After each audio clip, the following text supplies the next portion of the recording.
Olá, pessoal. Hoje é segunda-feira, 29 de setembro de 2025, e como de costume nas segundas-feiras, temos uma ótima sessão com o Coronel Jack Bold. Bem-vindo de volta, Coronel. Muito obrigado por me convidar novamente. É sempre um prazer. Obrigado.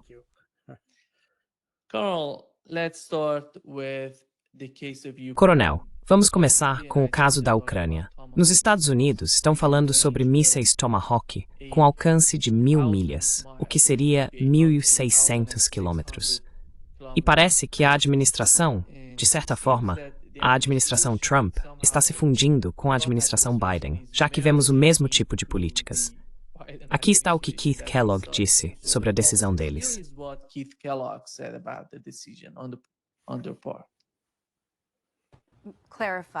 Esclareça. Você está dizendo, então, que a posição do presidente é que a Ucrânia pode realizar ataques de longo alcance dentro da Rússia, que isso foi autorizado pelo presidente? Acho que, lendo o que ele disse, lendo o que o vice-presidente Vance disse, assim como o secretário Rubio, a resposta é sim. Usar a capacidade de atacar em profundidade. Não existem santuários. Essa é uma das razões pelas quais acredito que na semana passada, e isso foi confirmado, o presidente Zelensky pediu ao presidente Trump para conseguir mísseis Tomahawk, que oferecem alcance. São sistemas realmente bons. Os Estados Unidos fabricam os melhores sistemas do mundo. Estamos dando os Tomahawks para eles? Bem, essa decisão ainda não foi tomada, mas ele pediu. Eu sei que o presidente Zelensky realmente fez esse pedido, o que foi confirmado por uma postagem nas redes sociais do vice-presidente Vance. Isso vai caber ao presidente decidir. E ouvimos Lavrov na ONU. Ele disse que qualquer agressão contra a Rússia receberá uma resposta decisiva. A OTAN e a UE não devem ter dúvidas sobre isso. Qual é a sua avaliação? Qual é a sua análise dos últimos acontecimentos, considerando o caso da Ucrânia?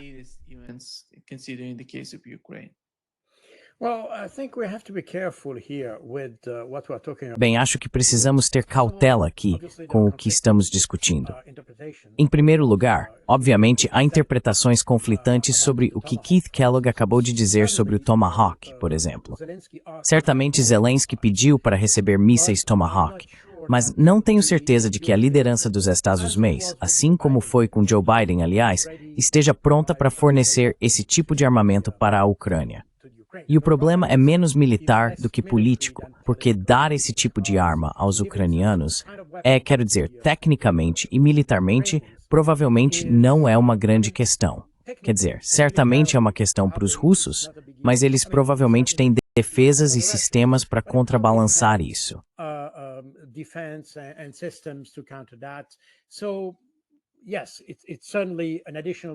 Então sim, certamente é um problema adicional para os russos, mas estou convencido de que eles estão em posição de encontrar soluções para isso. Portanto, militarmente, isso não mudaria muito a situação, mas politicamente mudaria as coisas de forma radical. Porque isso significa que desde o início da guerra, os Estados Unidos têm consistentemente recusado e rejeitado a ideia de permitir ou fornecer armas à Ucrânia que possibilitariam ao país atacar profundamente o território russo. Mesmo os ATACMS que foram entregues à Ucrânia foram, na verdade, modificados para impedir que atingissem seu alcance máximo. Como resultado, os ucranianos nunca conseguiram atacar com os ATACMS na real, digamos, profundidade estratégica da Rússia.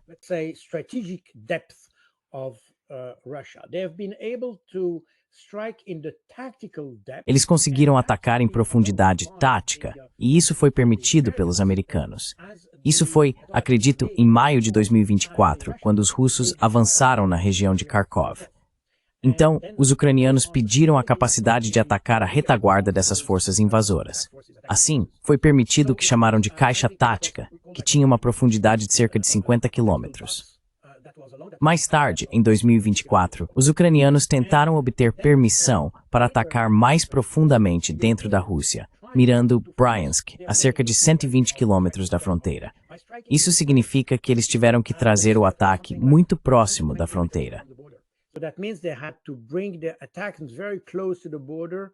They just fired one missile and then Eles dispararam apenas um míssil e depois recuaram muito rapidamente.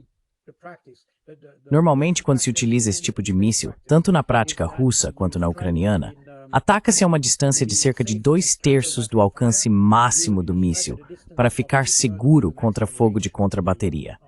Como resultado, esses lançadores não se aproximam muito da fronteira. Mas para alcançar Bryansk, eles tiveram que chegar muito perto e então recuaram, de modo que os russos não conseguiram capturar o lançador. De qualquer forma, essa ideia de atingir em profundidade surgiu porque havia um debate na época dentro do governo Biden sobre permitir ou não esse tipo de ataque contra os russos.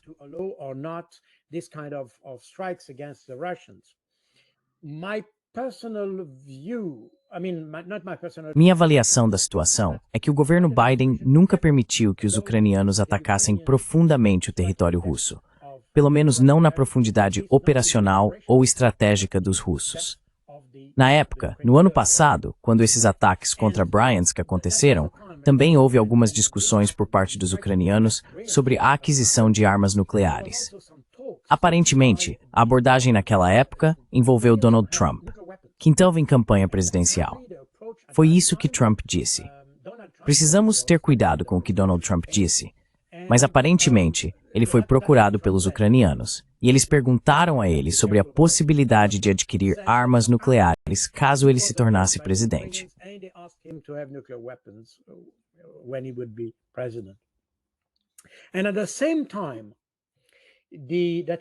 E ao mesmo tempo, isso foi em agosto de 2024, os ucranianos começaram, ou melhor, divulgaram seu novo míssil, que era o míssil RIM-2, ou Grom-2, se você usar a designação russa, que depois foi apresentado como míssil Tapsan. É o mesmo. Esse míssil foi projetado na Ucrânia.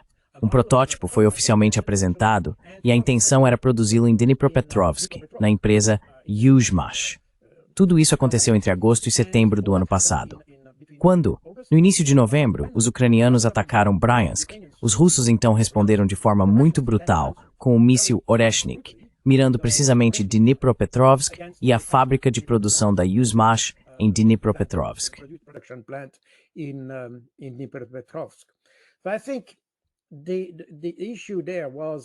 Então, eu acho que a questão ali foi que, como havia toda essa discussão sobre o alcance e a profundidade do território russo, os russos entenderam que os ucranianos estavam tentando forçar a entrada nessa ideia e, portanto, usaram o míssil Oreshnik para alcançar dois objetivos. Primeiro, destruir a fábrica de produção do míssil RIM-2, ou Sapsan, em Dnipropetrovsk.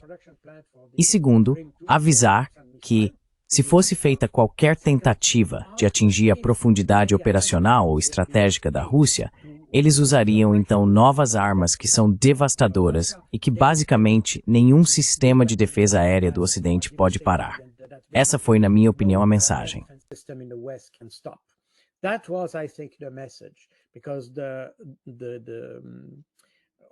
Porque o míssil Oreshnik, naquela época, ainda não estava em produção.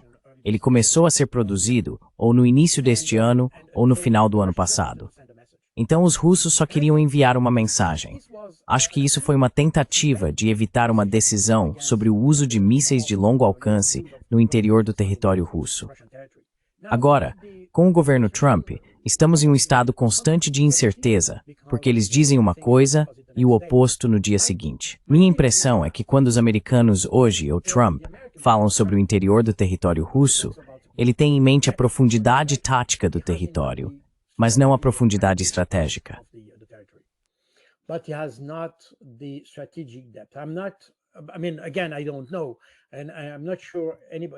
Quero dizer novamente, eu não sei. E não tenho certeza se alguém sabe exatamente o que se passa na cabeça de Donald Trump. Minha opinião pessoal é que ele não quer uma escalada nesse conflito. Ele não quer realizar um ataque repentino contra Moscou que desencadearia uma troca de mísseis ou algo assim. Não acho que ele queira isso. Mas por outro lado, e essa provavelmente também é a posição de algumas pessoas no Pentágono, eles dizem, bem, é legítimo, se você está em guerra, poder atacar a retaguarda do seu inimigo.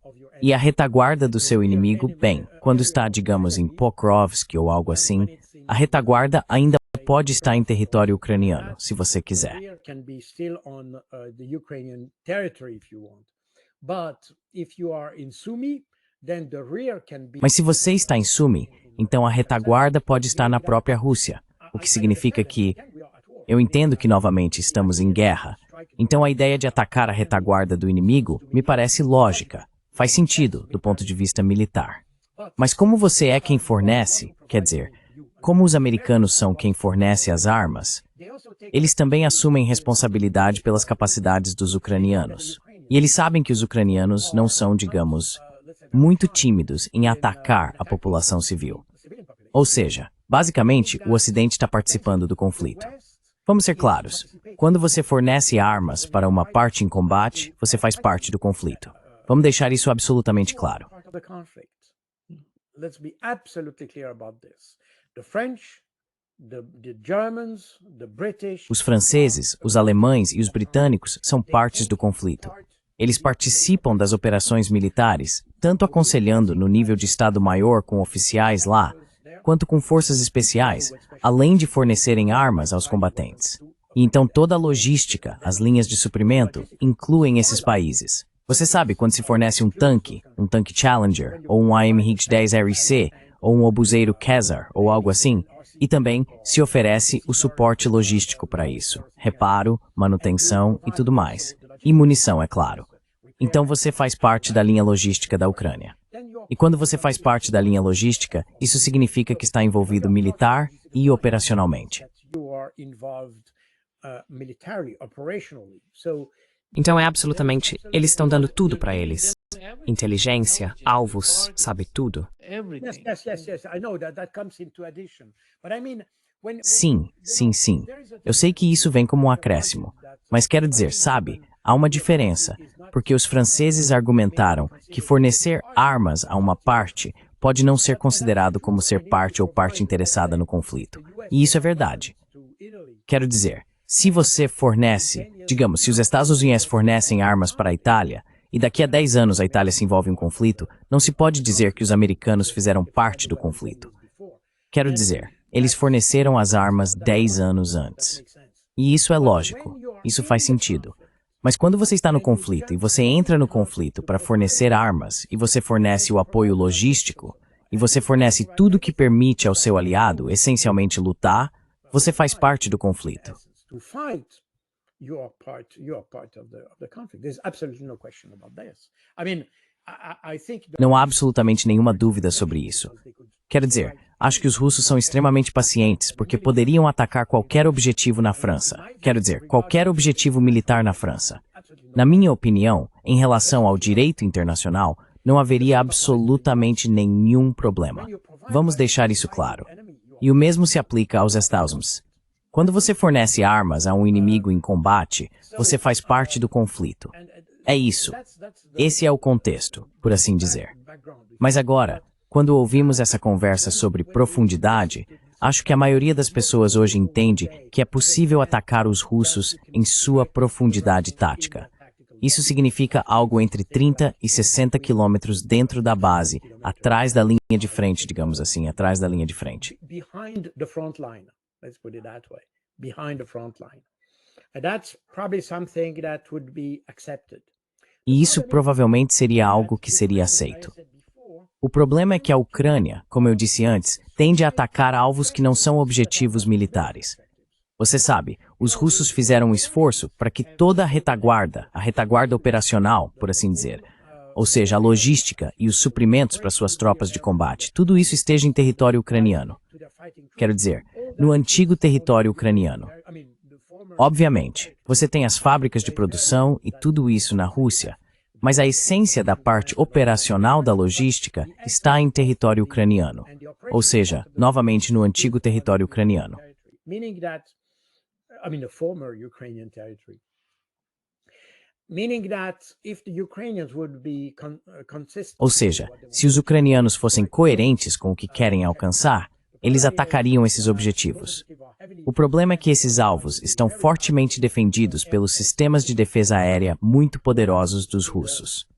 Já na profundidade operacional e estratégica do país, e vimos isso com a chamada Operação Pavutina, ou a chamada Operação Teia de Aranha, que ocorreu no início deste ano. Quanto mais você avança na profundidade estratégica da Rússia, obviamente menos densa é a defesa aérea. Portanto, é mais fácil atacar.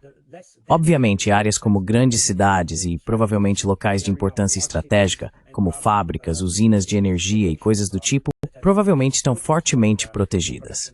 Power plants and things like that are most probably heavily protected.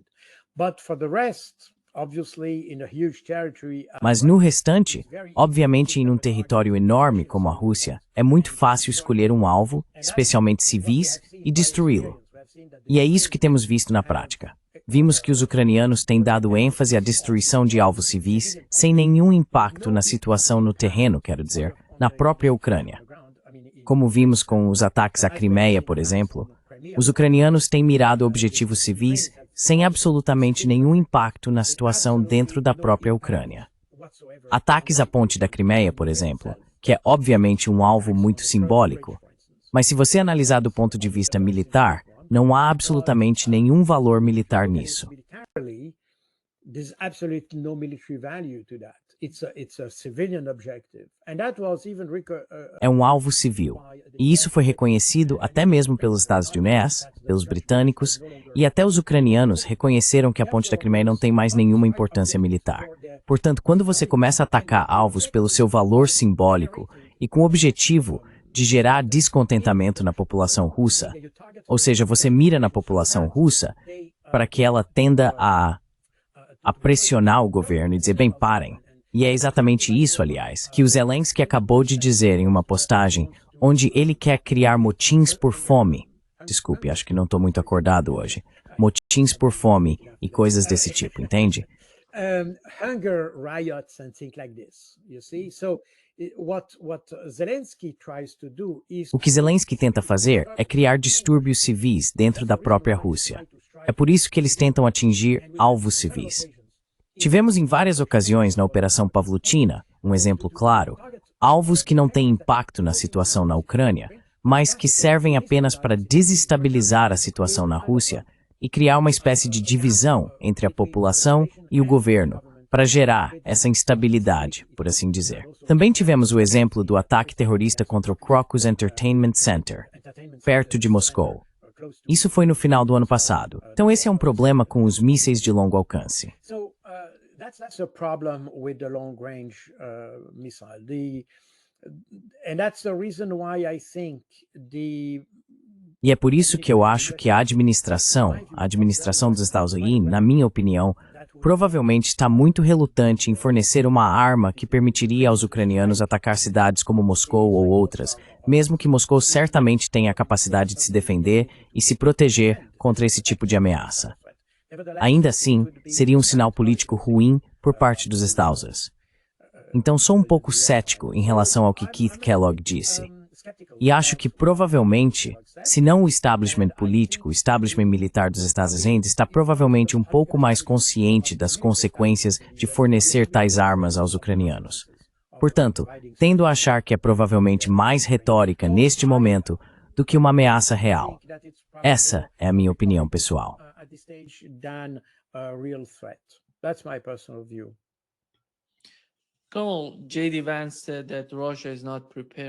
Coronel, J.D. Vance disse que a Rússia não está preparada para negociar ou falar seriamente sobre o conflito na Ucrânia.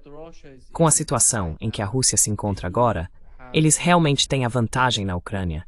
O que os Estados Unidos querem da Rússia, que a Rússia não é capaz ou não está disposta a entregar? Qual é a principal questão, na sua opinião?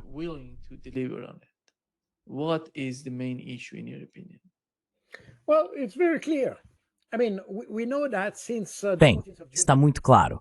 Quero dizer, sabemos que desde 14 de junho de 2024, Vladimir Putin disse de forma muito explícita, e se você ler o texto, pode encontrá-lo no site do Kremlin. Está lá, literalmente, e você pode ler por si mesmo. Em essência, Vladimir Putin diz que, para iniciar negociações, há duas condições que precisam ser cumpridas primeiro. A primeira é que a Ucrânia abandone a ideia de entrar para a OTAN. A segunda é que as forças ucranianas devem deixar os oblasts, ou regiões, de Kherson, Zaporozhye, Donetsk e Lugansk. Então, uma vez que isso tenha sido feito, podemos começar as negociações imediatamente e iniciar um cessar-fogo para permitir o desenvolvimento de um processo de paz.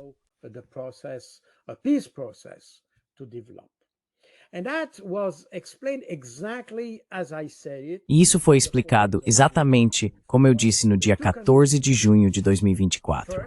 As duas condições precisam ser cumpridas, primeiro, para que haja uma negociação. E em junho deste ano, bem no início de junho, no primeiro ou segundo dia de junho, quando o diálogo em Istambul foi retomado, os russos vieram com um memorando que explica de forma muito detalhada exatamente o processo que estou descrevendo. É muito mais detalhado, com todos os passos, o cronograma e tudo mais. Tudo estava muito detalhado nesse memorando. E foi exatamente isso que os russos disseram. Agora, eles não mudaram de ideia. Se você quiser uma negociação, há duas condições que precisam ser cumpridas primeiro. Mas o problema é que os Estados Unidos mudam de ideia o tempo todo. Esse é o problema. Existem duas questões. Em primeiro lugar, os Estados Unidos e outros nunca consideraram essas duas condições inicialmente. Eles nem sequer tentaram negociar essas condições. Isso foi totalmente esquecido pelo Ocidente. E o segundo ponto é que não sabemos exatamente o que os americanos, especialmente os americanos, querem alcançar lá. Quero dizer, entendemos que os ucranianos estão relutantes em ceder seu território à Rússia, mesmo que a realidade é o que é. Então isso significa que, independentemente de quererem ou não, os russos estão lá. Esse é um fato simples. E também é preciso reconhecer o fato de que, aliás, há aproximadamente metade da população ucraniana disposta a abandonar esses territórios para os russos.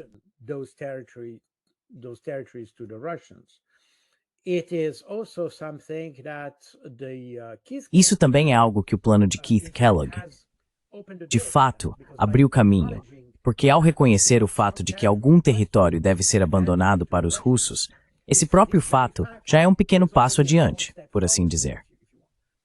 O problema é que os russos deixaram as condições extremamente claras, e não é apenas a linha de frente que deve ser a fronteira, mas sim a fronteira daquelas regiões, o que significa que algo em torno de, digamos, aproximadamente 25% dessas regiões precisa ser ainda mais abandonado pelos ucranianos para os russos. Mas, em essência, a ideia de que os ucranianos precisam esquecer alguns territórios é, na minha opinião, aceita hoje.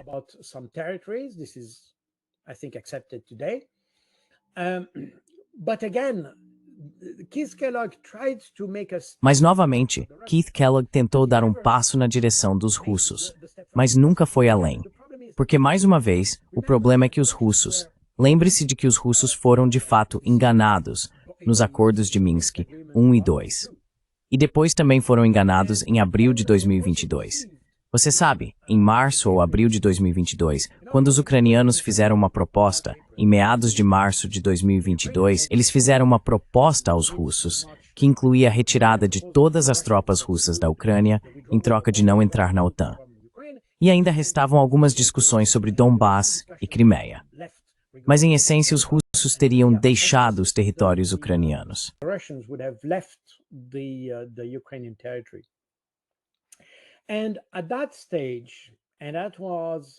E nesse momento, e isso foi justamente no final de março de 2022, os franceses e os alemães, que estavam acompanhando a discussão, pediram aos russos que retirassem suas forças de Kiev, não de Kherson, mas de Kiev, como um gesto de boa-fé.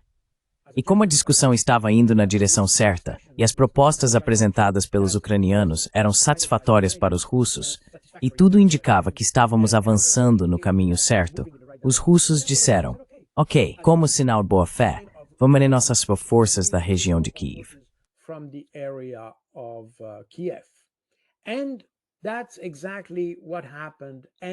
E foi exatamente isso que aconteceu no final de março. Acho que a ordem foi dada às tropas da linha de frente em 29 de março de 2022 para retirarem suas forças. E eles se retiraram. E assim que os russos retiraram suas forças, então os europeus, quero dizer, Boris Johnson estava à frente, mas depois com o apoio dos franceses e alemães, os europeus disseram a Zelensky, agora você tem que retirar sua proposta, e não há discussão com os russos. E foi exatamente isso que aconteceu. A proposta ucraniana já estava assinada, ou pelo menos rubricada, quero dizer, os russos dizem assinada, mas provavelmente foi apenas rubricada. De qualquer forma,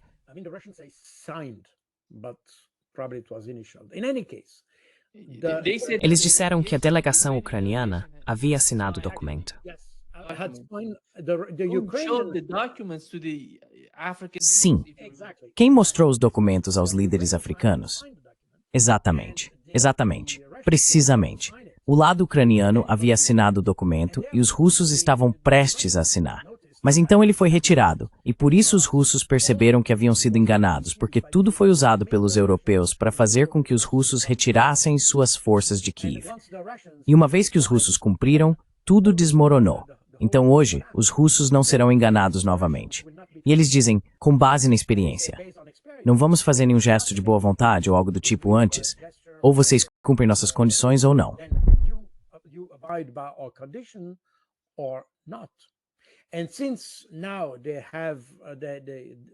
E como agora eles estão em uma boa posição para novamente estabelecer suas próprias condições e mantê-las enquanto fazem isso.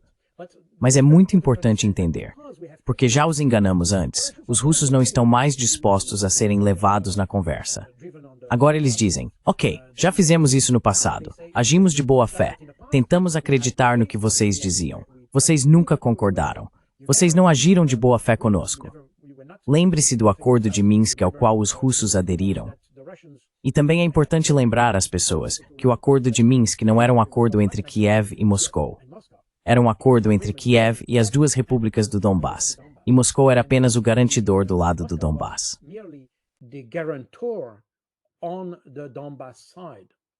Que são Donetsk e Luhansk. Donetsk e Luhansk, ambas as duas repúblicas. Mas, formal e inerentemente, os russos não eram parte do acordo de Minsk. No entanto, como os russos consideravam que o acordo de Minsk era a solução para atender a população de Donbass, até o último minuto, eles tentaram fazer com que esse acordo fosse implementado. O problema é que os garantidores, e até mesmo os próprios ucranianos, porque tanto Poroshenko quanto Zelensky disseram que nunca cumpririam o acordo de Minsk, e, claro, você tinha os franceses, François Hollande e Angela Merkel, que disseram que de qualquer forma nunca assinaram esse acordo com a intenção de que ele fosse implementado.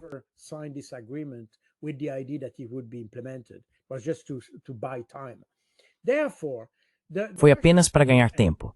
Portanto, os russos sentem legitimamente que foram enganados nesse acordo, que do lado deles assinaram de boa fé para buscar uma solução. E é também por isso que, aliás, quando falamos das duas repúblicas de Donbass e Luhansk, dizemos que eram separatistas. Isso está errado. Quero dizer, eles tentaram, e essas duas repúblicas pediram várias vezes para a Rússia integrá-las à Federação Russa, mas Putin recusou consistentemente. Na verdade, foi apenas em 21 de fevereiro de 2022 que Vladimir Putin reconheceu a independência dessas duas regiões, mas não as incluiu na Federação Russa.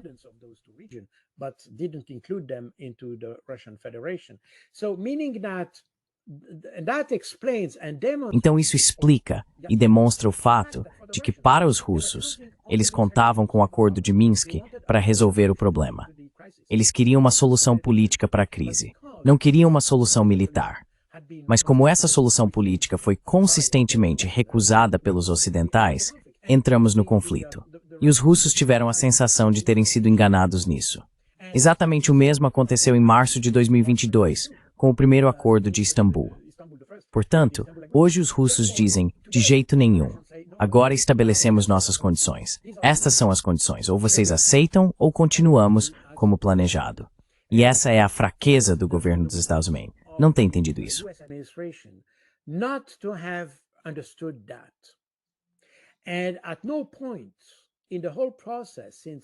Em nenhum momento em todo o processo, desde fevereiro deste ano até agora, o governo dos Estados Unidos aceitou ou integrou as condições russas no processo de paz. Eles até tentaram contornar as condições russas. E como os russos são extremamente claros quanto a isso, estamos agora na situação em que nos encontramos. Então, quando J.D. Vance disse que os russos não querem negociar, isso está errado. Eles enganaram a Rússia várias vezes. Agora os russos entenderam que não se pode confiar nos ocidentais. Portanto, agora vocês aceitam nossas condições ou continuamos lutando? E agora o problema é que nos colocamos em uma situação em que os russos têm essa posição. Os americanos se colocaram, quero dizer, é claro, Donald Trump vai dizer, bem, essa não é a minha guerra, é a guerra do Biden. Donald Trump will say, well, that's not my war, that's Biden's war. Okay, but the fact of the matter is that it's US Ok, mas o fato é que é os SUAs contra a Rússia. Não é a guerra do Sr. X contra o Sr. Y. Não é isso. É os SUAs contra a Rússia. E independentemente do que você pensa sobre o governo Biden, o fato é que eles tomaram decisões ruins. E hoje é preciso levar em conta que essas decisões ruins explicam o comportamento dos russos atualmente. E também é preciso, quero dizer, os americanos também precisam admitir que cometeram um erro coletivamente. Quero dizer, o governo dos Estados Unidos, ou a administração, independentemente de ser democrata ou republicana, cometeu um erro. E agora eles precisam encontrar uma solução, levando em conta esses erros, não os evitando ou descartando. not avoiding them and discarding them. You cannot just say, well, that's Biden's war, so we forget. Você sabe, não dá para simplesmente dizer, bem, essa é a guerra do Biden, então esquecemos essa parte da história e começamos tudo do zero. Não é assim, especialmente do lado russo. Então aqui acho que a inflexibilidade intelectual dos americanos é muito clara. Essa incapacidade de se ajustar à situação, de buscar uma chamada solução com ideias preconcebidas. E também temos que dizer que a ideia de uma negociação é que você se senta à mesa e faz com que a posição A se aproxime da posição B. É um processo recursivo, no qual você traz essas duas posições progressivamente até um ponto de concordância. O problema é que não é assim que os americanos trabalham hoje, especialmente com a doutrina Trump, porque é o Trump quem estabelece as condições. Se você está doente, se for querido sistema isso, Não. Quero dizer, a doutrina é... Não. Concordo, essa não foi a melhor escolha de palavras. Não. Mas sabe, é o que foi aplicado pelo governo Trump. Quero dizer, é esse tipo de negociação baseada na força, sabe? E então você impõe um sistema e diz, é isso que eu quero, ponto final. Não há uma negociação de verdade. E foi exatamente isso que aconteceu com a Palestina ou com o Irã, com quem quer que seja. Sim, até mesmo com a Venezuela. Não há negociação, porque eles querem impor o sistema deles, o ponto de vista deles. E se você não concorda, então eles mandam o canhoneiro.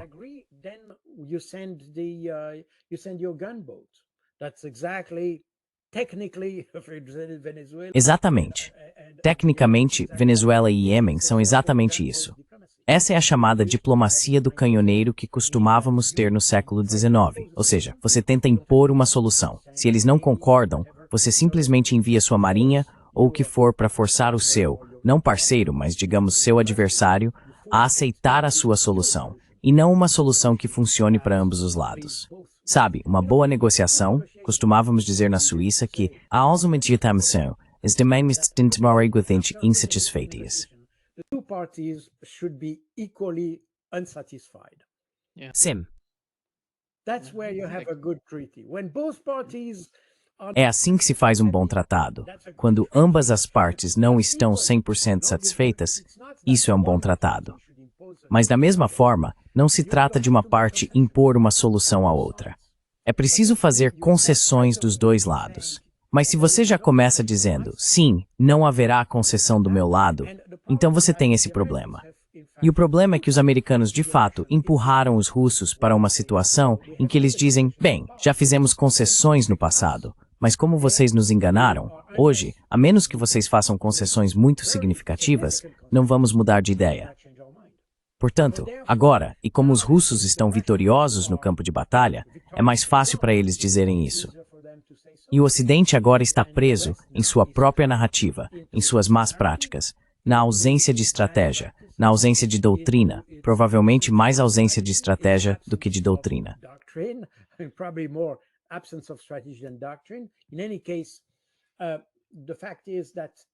De qualquer forma, o fato é que hoje, porque os ocidentais em geral descartaram completamente a ideia de ouvir os russos, eles permanecem impotentes porque não conseguem fornecer munição aos ucranianos. Eles não conseguem ajudar ou sustentar financeiramente o conflito com a Ucrânia. Obviamente, a Ucrânia está perdendo pessoal. Portanto, aos poucos, os ocidentais ficam sem nenhuma solução. E esse é o perigo da situação, porque, como não há uma solução óbvia ou, digamos, razoável para o conflito do lado ocidental, eles buscam a escalada. E isso provavelmente explica o que estamos testemunhando hoje. Em todo lugar, vemos tentativas de escalada, provavelmente primeiro verbalmente, mas em algum momento também de forma não verbal, da situação. Bem, eu me lembro.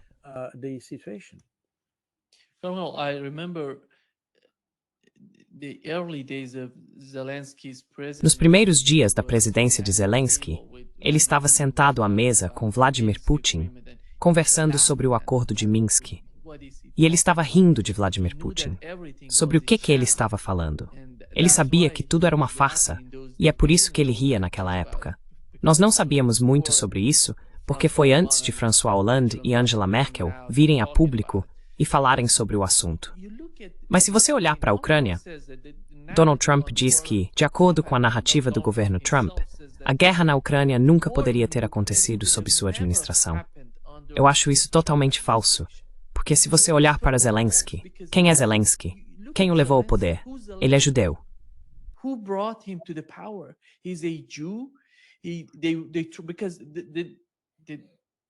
Porque a retórica, ou melhor, a lógica, por parte da Rússia, é que há nazistas na Ucrânia tentando manipular a situação. Mas quando você coloca um presidente judeu no poder na Ucrânia, de certa forma você contradiz o que a Rússia está tentando divulgar. Tudo girava em torno da guerra na Ucrânia. Não importa se era o governo Biden ou o governo Trump. Donald Trump está falando sobre voltar ao Afeganistão. Inacreditável. E outra questão, coronel, no caso do conflito atual, você acha que os Estados Unidos estão pressionando para que a usina de Zaporizhia faça parte da Ucrânia ou fique sob o controle dos ucranianos, o que eventualmente significaria sob o controle dos britânicos e dos Estados Unidos?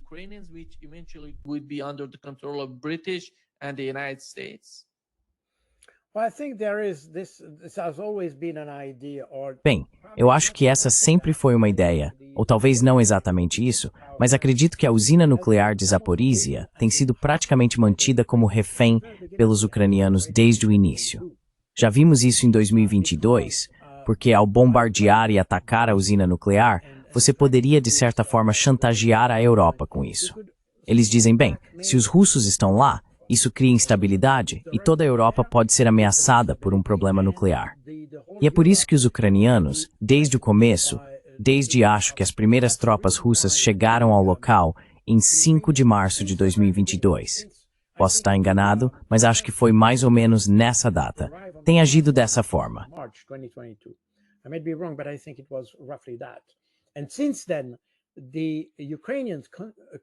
E desde então, os ucranianos têm atacado consistentemente a usina nuclear com a ideia de que um desastre nuclear desencadearia uma intervenção europeia.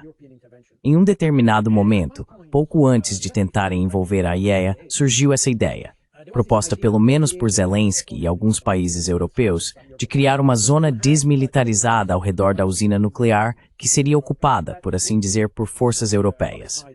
Ou seja, eles queriam implantar algum tipo de, digamos, não uma força de paz, mas uma força de proteção para garantir a segurança dessa área.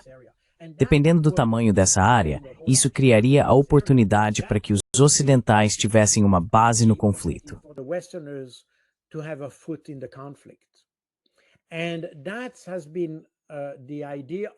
E essa tem sido a ideia constante de Zelensky. Retratar o risco de um desastre nuclear para provocar a intervenção dos europeus. E agora estamos testemunhando exatamente a mesma coisa. Exatamente o que aconteceu em 2022 também aconteceu em 2023, quando regularmente os ucranianos atacam a usina nuclear para criar um problema e forçar a ONU, ou quem quer que seja, os Estados Unidos, por exemplo, a intervir, não para proteger a Ucrânia, mas para proteger a Europa. Isso foi algo que mencionei no meu livro, aliás, que detalha de forma bastante extensa a abordagem ucraniana nesse sentido, chantageando a Europa e, de fato, tomando a usina nuclear como refém. Então essa tem sido uma tentativa constante da Ucrânia. Então é onde estamos. by Ukrainians. So we are there, and that's the danger of such a situation. E esse é o perigo da situação em que nos encontramos agora. Porque ninguém no Ocidente tem disposição para resolver o problema por meios diplomáticos e políticos. A única opção que resta é uma escalada para forçar o Ocidente a entrar na Ucrânia. E como o problema permanece confinado à Ucrânia, vemos, e é exatamente isso que no dia 15 de setembro, acho, o primeiro-ministro polonês Sikorski disse, que não há ninguém na Europa disposto a enviar tropas e lutar contra os russos. Mas é claro, isso ocorre no contexto de um conflito que está restrito à Ucrânia. Mas se dissermos que isso pode ser uma ameaça, e é por isso que muita gente diz que a Europa está ameaçada, é para sugerir que o conflito pode se expandir além da fronteira ucraniana. Expand beyond Ukraine border. That's exactly what Zelensky says. That after Ukraine, É exatamente isso que Zelensky diz, que depois da Ucrânia será a Polônia, será a Europa. E, portanto, criar hoje uma situação em que os europeus seriam obrigados a ajudar fisicamente com tropas em solo, seria forçá-los a ajudar a Ucrânia. E esse também é o raciocínio por trás de toda a questão dos drones. Tudo o que vimos na Polônia com aqueles drones Geran, que muito provavelmente foram enviados pela Ucrânia, porque esses drones foram detectados a 200 ou 300 quilômetros dentro do território polonês. E como esses drones têm um alcance entre 400 e 600 quilômetros, de acordo com dados russos, isso significa que se tivessem sido lançados da fronteira russa, como até mesmo os próprios ucranianos disseram, não haveria como esses drones terem voado até 300 quilômetros dentro do território polonês. 300 kilometers within Polish territory. That means that since this kind of drone Isso significa que, como esse tipo de drone é essencialmente um chamariz, e os russos os utilizam numa proporção de 3:1 em relação ao Shahed, que são os drones com ogiva explosiva e tudo mais, de cada 3 ou 4 drones, dependendo da contagem, 2 ou 3 são Geran. E esses Geran geralmente caem em algum campo sem causar nenhum dano, porque não tem munição. Então, quando acabam o combustível, simplesmente pousam em algum lugar, e é fácil reciclá-los. Basta colocar combustível e redirecioná-los para a Polônia. Aparentemente foi isso que os ucranianos fizeram, para simular. in order to simulate an attempt from the Russians to Uma tentativa dos russos de coronel. Apenas mencione o que Lavrov disse sobre isso. Ele afirmou que os drones supostamente encontrados em território polonês têm um alcance de voo menor do que a distância da fronteira russa até esse território. Ele não está dizendo claramente que eles estão fazendo isso, mas de certa forma implica que esses drones não estavam nas mãos dos russos indo para. That's exactly, and that explains why those drones were found. Exatamente isso. E isso explica porque aqueles drones que foram encontrados estavam, de fato, reparados. Veja, nós vimos que eles foram consertados com fita adesiva e coisas do tipo. O alcance nominal do drone Geran é, como eu disse, entre 400 e 600 quilômetros. E aqueles que foram encontrados na Polônia estavam a cerca de 1.200 quilômetros da fronteira russa. Então eles voaram pelo menos 300 ou 400 quilômetros além do que é nominalmente possível. Portanto, provavelmente foram reciclados pelos ucranianos e usados como uma forma de realizar algum tipo de operação de falsa bandeira. As a way to perform some kind of false flag.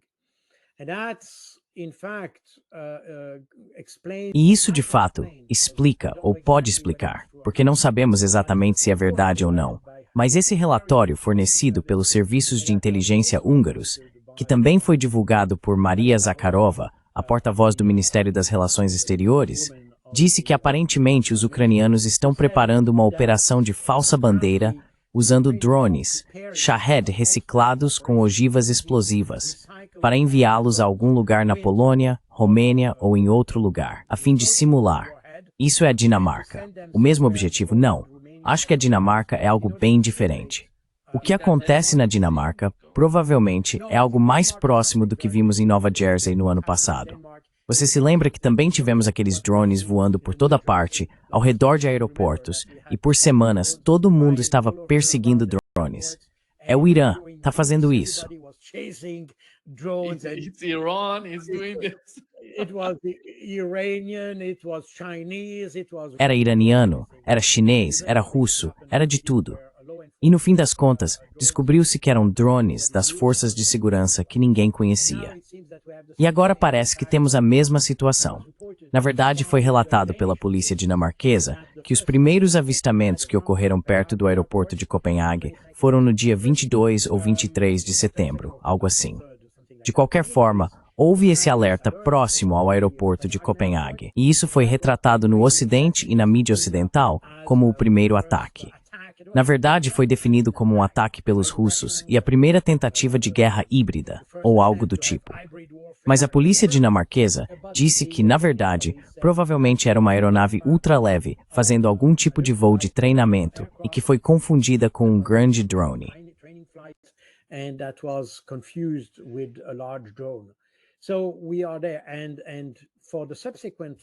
Então, é isso. E para os voos subsequentes, porque houve, de acordo com depoimentos ou, digamos, chamadas para a polícia e tudo mais, aparentemente houve algo em torno de 500 ocorrências na última semana, sobre esses drones. Mas a inteligência militar dinamarquesa admitiu que não conseguiu identificar a fonte ou origem desses drones. E o site do Ministério da Defesa da Dinamarca, de fato, reconheceu que algumas pessoas testemunharam drones, mas ninguém sabe mais sobre eles. E eu acho que, como aconteceu em Nova Jersey no ano passado, uma vez que você lança algum tipo de alerta e coisas assim, há muitas pessoas que aproveitam isso e tentam criar uma nova situação.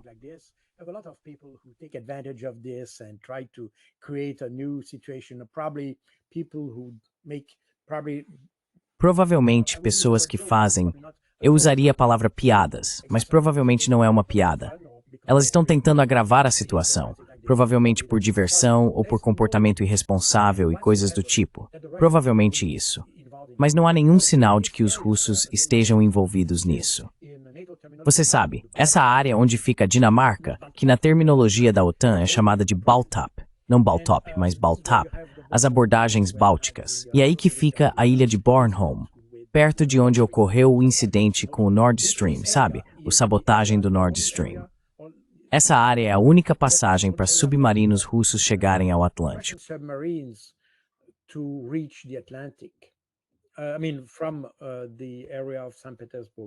Quero dizer, da região de São Petersburgo.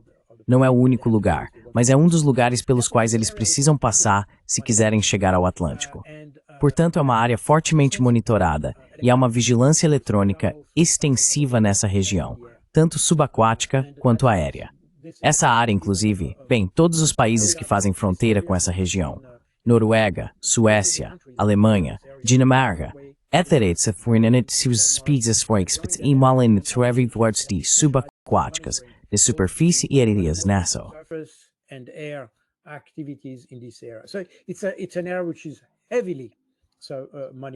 Então é uma área que é fortemente monitorada.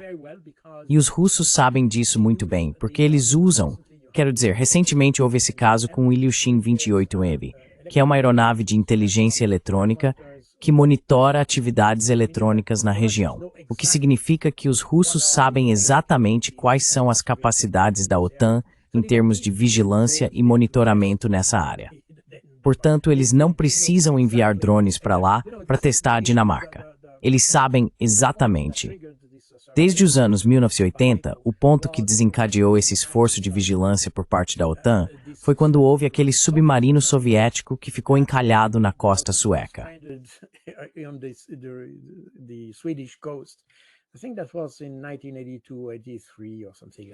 Acho que isso foi em 1982, 83 ou algo assim, no início dos anos 80. Os suecos e noruegueses desenvolveram um tipo de comportamento paranoico em relação ao que acontece debaixo d'água no Mar Báltico.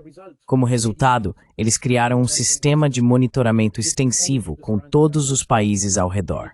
Provavelmente hoje a Polônia também faz parte desse sistema. Durante a Guerra Fria eram os países que mencionei, mas até a Dinamarca, que era um país da OTAN, e a Noruega, que também era da OTAN, trabalharam com a Suécia nisso, que não era da OTAN. Então havia esse tipo de cooperação regional, fora da OTAN, apenas para monitorar as atividades no Mar Báltico. cities in the Baltic Sea. So it's very old stuff. Então são coisas muito antigas, e os russos sabem disso perfeitamente. Eles enviam navios de inteligência eletrônica regularmente para monitorar as coisas. Eles não precisam enviar aqueles pequenos drones. É infantil pensar isso. Não, isso é algo diferente. É isso que acontece lá. São apenas as dinâmicas paranoicas que existem no Ocidente que criaram um problema. Na Polônia, no entanto, foi diferente, porque lá houve uma tentativa de criar algum tipo de operação de bandeira falsa. E provavelmente o que o serviço de inteligência húngaro disse, quero dizer, não sei se é verdade, quero dizer se vai acontecer, mas digamos que é plausível.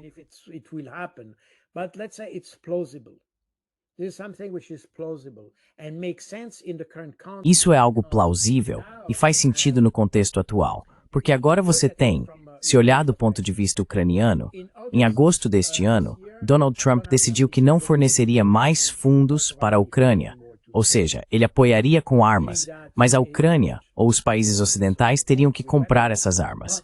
Isso significa que Donald Trump não quer mais que o conflito ucraniano seja um custo ou uma responsabilidade para os Daozuem.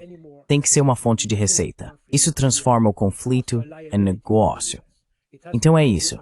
Porque a TZS apenas forneciam armas, mas sem nenhum retorno real.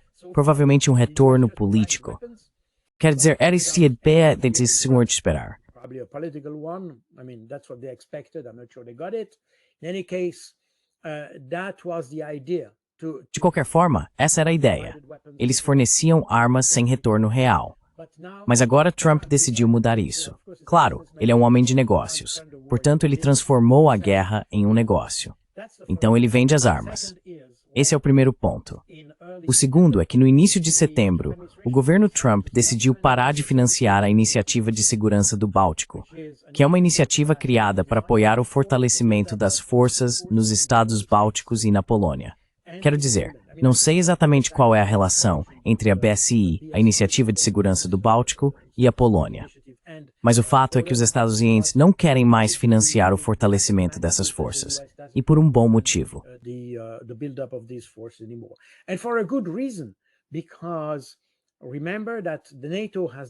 Porque lembre-se de que a OTAN decidiu que aumentaria seus gastos com defesa para 5% do PIB. Portanto, não há mais necessidade de os Estados não subsidiarem o fortalecimento da defesa, já que esses mesmos países concordaram em aumentar seus orçamentos de defesa. Esse é o raciocínio. Ao aceitar isso, os países da OTAN também aceitaram implicitamente que os Estados não financiariam mais nenhuma iniciativa diretamente. E foi exatamente isso que aconteceu. Isso foi no início de setembro. Depois, em meados de setembro, Sikorsky confessou que ninguém quer apoiar a Ucrânia com tropas em solo. E poucos dias depois, Kaja Kallas disse abertamente que sem os Ethel, a UE não conseguiria apoiar a guerra na Ucrânia.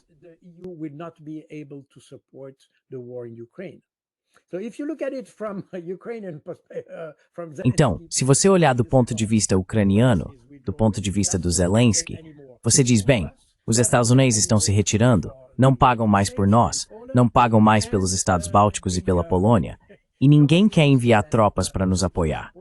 E até mesmo a União Europeia, que é mais enfática em apoiar a Ucrânia, tem que admitir que não consegue fazê-lo. Então isso deve ser bastante desanimador para o Zelensky.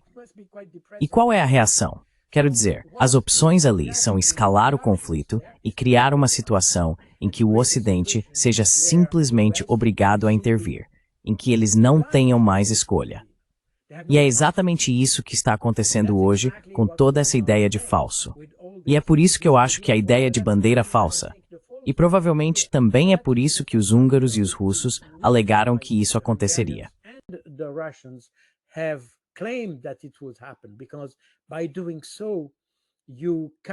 Porque ao fazer isso, você corta a capacidade, você puxa o tapete dos ucranianos. Porque agora seria mais difícil realizar uma operação de falsa bandeira se isso fosse alegado previamente. Então acho que essa é uma situação possível. É por isso que a situação atual se torna extremamente perigosa, porque Zelensky e os europeus, na verdade, não têm outra opção a não ser escalar o conflito. E é por isso que todas essas tentativas de criar algum tipo de falsa bandeira Quero dizer, aquelas que vimos em meados de setembro, por volta do dia 18, com aqueles drones Geran, e o que podemos ver se ouvirmos os húngaros, tudo isso indica que não há outra opção a não ser escalar o conflito. E isso é extremamente perigoso, na minha opinião. Escalating the conflict, and that's extremely dangerous in my view. Muito obrigado, Sel Jacques. That was my pleasure. Foi Stamber. Muito obrigado por me convidar, mesmo que eu tenha falado demais. It's amazing to hear your Thank point you. of view. Garev. They sep, Uyghur.